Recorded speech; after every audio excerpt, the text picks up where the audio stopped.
Boa tarde, meus amados e amadas. A minha saudação a você em nome de Jesus. Hoje é 5 de junho de 2024, quarta-feira. Estamos aqui meditando na carta do apóstolo Paulo aos Efésios. O capítulo é o 5. Nosso texto hoje são os versículos 26 e 27. Diz assim a palavra de Deus. Para que a santificasse, tendo-a purificado por meio da lavagem de água pela palavra, para apresentar a si mesma igreja gloriosa, sem mácula, sem ruga, sem coisa semelhante, porém santa e sem defeito. Amém? Esse contexto, Paulo está orientando sobre a questão do lar cristão, maridos e mulheres, e fazendo essa comparação do matrimônio com a igreja, que é o corpo de Cristo. E vamos aqui ao texto, buscar compreender, tirar ensinamentos para a nossa vida. O texto no versículo 26 começa dizendo assim, o contexto desse texto é realmente falando sobre lar cristão, a relação entre marido e mulher, fazendo essa comparação da igreja como sendo o corpo de Cristo. Vamos aqui ao versículo 26 que começa assim, para que a santificasse. Então Paulo, ele vem comparando, fazendo essa comparação da igreja com o casamento, com o matrimônio, e ele vai dizer aqui, Paulo, para que a santificasse, certo? Então, essa declaração de Paulo, ela é bem objetiva com relação a essa questão da redenção. Ele vem comparando com o matrimônio e tal, essa relação, mas aqui a redenção e a purificação e a salvação da igreja, tá certo? A sua igreja, a igreja de Cristo, essa igreja que crê em Cristo. Essa comparação com o matrimônio, isso tem um significado assim que o marido, ele deve manifestar esse mesmo amor semelhante à mulher, a sua esposa, aquela que vai ser a sua esposa, a sua noiva e tal. Ele deve apresentar esse mesmo amor que Cristo tem pela sua igreja, que é para santificar, para trazer essa igreja em pureza. Então o marido deve ter esse mesmo sentimento, assim como a noiva era preparada, a igreja também está preparada por Cristo para se encontrar com Ele. Amém? E o versículo vai dizer assim, tendo-a purificado. No Velho Testamento, a purificação era feita de várias formas, com a lavagem, com água e tal, toda essa coisa que era feita no Velho Testamento. Então Paulo tem essa compreensão também, e ele vai trazer essa ideia que era a mais variada possível, as formas lá de purificação, como é que tinha que banhar o sacerdote, como é que tinha que fazer isso. Então era sempre purificação, não é? E Paulo vai trazer essa condição desse uso, né, de purificar que tinha no Velho Testamento. Paulo vai trazer para cá e vai sempre comparando isso, assim, a questão das noivas que eram bem tratadas, se purificavam, tomava lá um banho de óleo. Hoje em dia ainda passa o dia quem pode aí nos spas da vida. Então essa preparação que Paulo vai fazer assim, então essa igreja, né, que está aí sendo preparada, é a igreja que crê em Cristo, tá certo? Ela está sendo preparada para Cristo. Essa comparação que Paulo vai fazer, isso é interessante, porque a Bíblia usa muitas vezes, usa a linguagem que a gente vai entender, para a gente compreender aquilo que Deus está querendo fazer. E Paulo vai trazer essa compreensão aqui, comparando a igreja com essa virgem que é purificada para o casamento, toma banho com óleos, com coisa e tal. Então ele faz essa comparação, que tendo-a purificada. A purificação é pelo sangue de Jesus, nós sabemos disso, tá certo? Mas aqui ele vai dizer assim, por meio da lavagem de água pela palavra. Então Paulo está com essa ideia, mas eu quero destacar, porque ele diz, por meio da lavagem da água.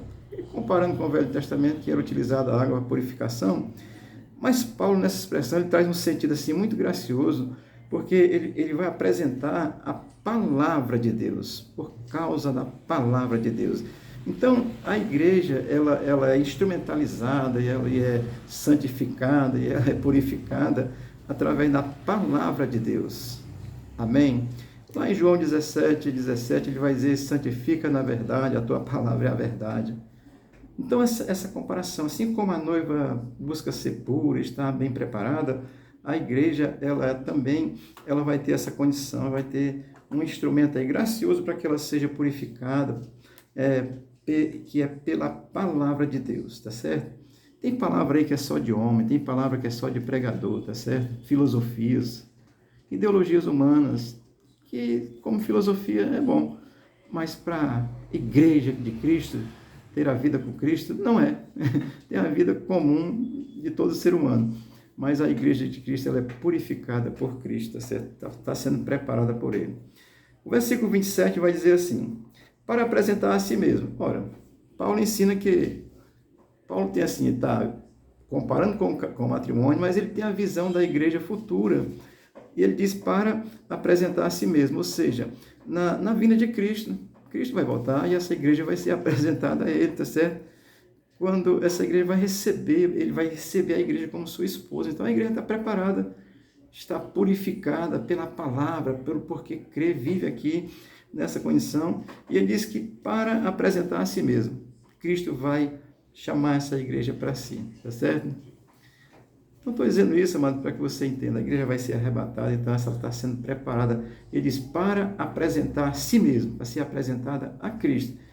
Quem tem essa fé, vive hoje aqui na presença de Cristo por essa fé, quando se reúne, celebra, adora, tem consciência da presença de Cristo, mas ele está preparando para ser apresentado a si, os que creem. Amém? Então, Paulo ensina aqui, já vislumbra essa condição do último dia, que a igreja está sendo preparada para ser apresentada.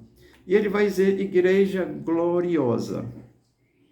Então Paulo vislumbra essa igreja de Cristo como uma igreja gloriosa, ou seja, cheia de honra, cheia de esplendor, de beleza. Não é esplendor externo, não. É esplendor da verdade. É esse arauto da fé que prega a verdade do evangelho. Não é esplendor de coisa bonita, não, porque os que têm ouro botam ouro. Eu não tenho nada, o que eu ia botar? Então não é esse esplendor, é esplendor da graça de Deus, é uma igreja gloriosa, porque vive a palavra de Deus. Nesse sentido, o ideal é que a igreja, ela viva Cristo, tenha Cristo mesmo, fundamento pleno, total, e essa igreja seja digna do amor de Cristo. Amor, e tem igreja aí que Jesus não ama não, pode ter certeza, tá certo? Porque são igrejas de homens.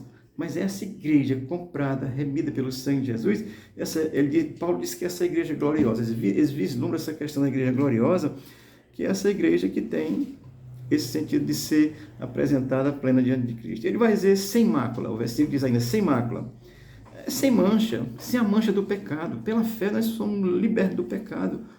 E o crente vive e ele evita a prática do pecado. É possível, quando acontecer, isso é outro estudo, se arrependa. Mas assim, ele diz sem mácula. Por quê? Porque Cristo fez o sacrifício. Sem mácula, sem pecado, sem defeito, ou sem qualquer impureza. O cristão evita, fica julgando, condenando, fazendo isso, aqui. Não, ele é puro.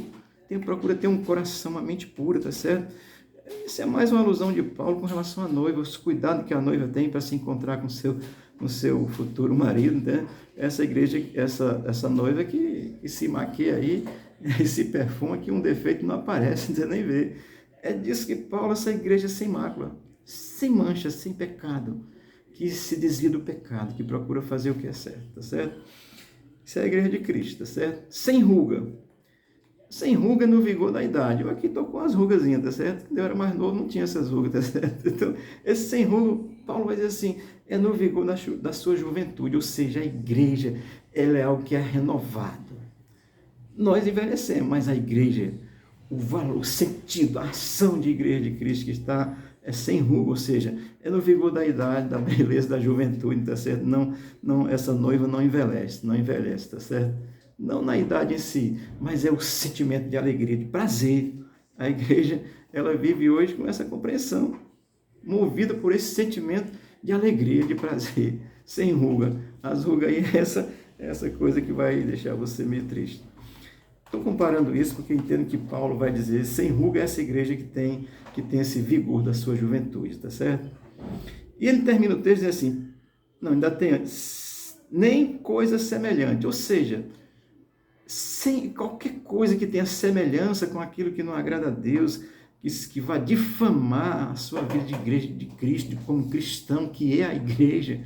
Não estou falando de igreja institucional, não, que a institucional tem que cumprir as suas ordens institucionais também, mas essa igreja que é gerada por Cristo, ele vai dizer, nem coisa semelhante, ou seja, qualquer coisa que vai difamar, vai denegrir, vai desfigurar, vai descaracterizar, vai ofender essa igreja.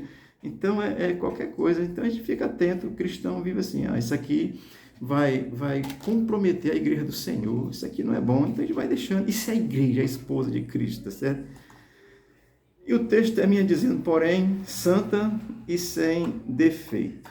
Olha, nessa afirmação, Paulo, ele está aqui realmente apontando para essa igreja do futuro, essa igreja que vai ser arrebatada, tá certo? Ele diz, porém, santa e sem defeito. Nesse sentido, Paulo, ele realmente aponta para esse futuro, essa igreja que vai ser arrebatada. Por quê? Porque o céu é puro. Não entra pecado, entra coisa pura. E a igreja purificada, a igreja de Cristo, que crê em Cristo, é purificado aqui, pela presença de Cristo, pela graça dele. E vive aí, lutando contra essas ações do mal, para que essa igreja não seja difamada, não seja vituperada e envergonhada, viva a verdade, tá certo? E, porém, santa e sem defeito, para ser apresentada a Cristo, essa igreja sem defeito. Nós aqui estamos, assim, caminhando por essa fé, estamos preparados por essa fé, para nos encontrarmos com Jesus. Vamos ter deficiência, fraquezas, que a natureza carnal está, isso é outro estudo também, mas a natureza carnal ainda está, mas vamos vivendo essa consciência da igreja que é pura, que é sem mácula, que não vai se meter em política errada, porque nós somos cidadãos por isso também, votamos também, eu sou pastor, mas eu voto, não vai se meter com um socialismo desse mentiroso, tá certo? Isso é a igreja sem mácula, sem mancha, que vai se encontrar com Jesus, tá certo? Santa e sem defeito. Por quê? No Velho Testamento, o Cordeiro era apresentado sem defeito. Cristo é o Cordeiro que foi sem defeito. E a igreja é essa igreja sem defeito agora, por causa de Cristo.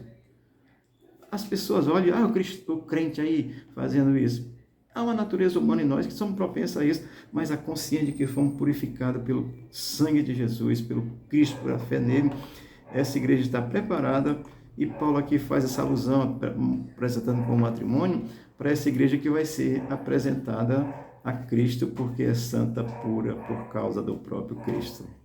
Amém? Uma breve reflexão. Assim, a igreja, ela vive, nesse momento, ela vive com essa consciência, mas ela sabe que vai estar apresentada com as suas vestes de salvação, porque crê. E crê hoje. Amém? Deus te abençoe, tenha uma boa tarde, seja contigo, abençoe a tua casa. Amém.